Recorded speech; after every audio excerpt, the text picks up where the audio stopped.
Good morning.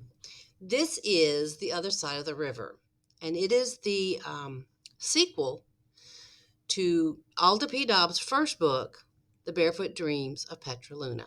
And that one was one of our Battle of the Books books. What I'm excited about is that the author of these two books is going to be at Timberwood on Monday, May 1st from 4:30 to 5:30. And she's coming to visit with our TMS sixth graders. Yes, sixth graders only. Only sixth graders are invited. So I'm super excited that she's going to actually be here to talk to us about her story, her books that she's written, how she wrote them, and any other questions you may have. And if you have any of her books that you want to get signed, she'll do that. Or if you want to buy her books, she'll have some of those that you can purchase.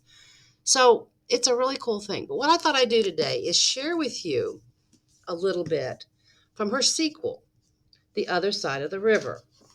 So let me tell you a little bit about the story. The main character is a girl named Petra Luna. And Petra Luna is about 11 years old. She lives in Mexico. And it's at a time of the Mexican Revolution, which is like a civil war. It is bad, really bad. And she lives with her dad and her grandmother, her little sister, and her baby brother. Her mother passed away in childbirth, so there's no mom. The bad guys, known as the Federales, show up and they round up all of the able bodied men in Petra's village. They take them away. They're going to force them to fight in this civil war. Sorry about that. Okay. So Petra's father has been taken away with all the other able bodied men, and now it just leaves her grandmother, Petra, little sister, and baby brother. And they're scared to death. They're so afraid that the Federales are going to come back. If they do, they don't know what's going to happen, but they are terrified. So Petra takes on the role of being the head of the family. Grandmother's kind of old.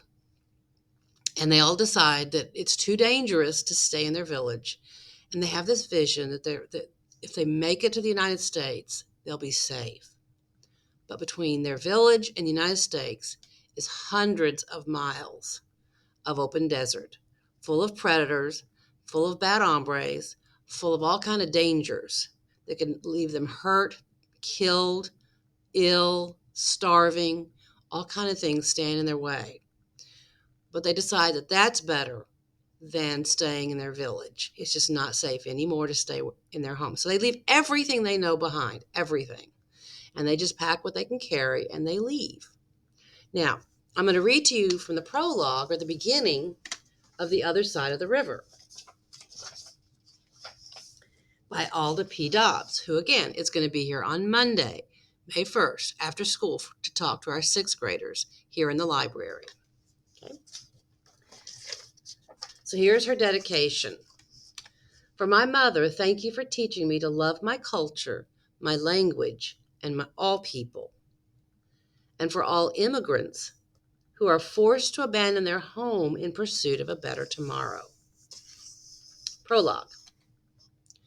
Thousands of us, the poorest of the poor, the underdogs, choked the narrow bridge and begged for our lives from the gatekeepers. And despite the sun glistening over the smooth river below us, everyone, including me, believed it was the end of our lives. The Federales, mounted on their horses, raised dust as they galloped downhill toward us. Their chase across the desert, full of violence and destruction, was ending here in Piedras Negras, at the edge of the Rio Bravo. Their fury and rage would soon be upon us, and our lives now lay in their hands. A blur of people pushed and shoved around me. With my back against them, I gripped the bridge's iron rail. My little sister Amelia was beside me, and my baby brother, Lucita, was in my arms. I pressed them close to my body, hoping it'd be enough to keep them alive. Terrifying screams ripped through the crowd until the thin grip The thin gap between the tall, swinging gates, grew wider and wider, making the other side of the river clearer and clearer. My eyes narrowed on the open gate and on our passage to freedom, on our escape from death, and I ran. For as long as I've lived, I'd never forget the smiles on the American soldiers' faces as they guided a parade of terrified, broken people into their land. Later that day, we found out that after thousands of refugees had crossed the bridge, the Americans had to shut the gates again, perhaps to keep the revolution from spilling into their own country. My heart ached for the people who hadn't made it across, who, despite their long journey, had remained on the other side of the Rio Bravo. Their fates now lay in the hands of the federales. My siblings and I had made it across, and when Abuelita found us standing under the American flag, I counted my blessings for having crossed. But still, Papa and my cousin Pablo were not with us. Mama was dead, and the revolution in Mexico still raged. A strange thing happens when a country fights itself. There are no winners or losers. One side may claim victory, but in the end, it's a loss for everyone. See, it's like two parts of a single body fight each other. If the head claimed victory over the feet and then destroyed them, then the body could no longer walk to explore better places. Or if the feet destroyed the head, well, then the body could no longer think or plan for a better future. My country had been fighting itself for 3 years with no end in sight.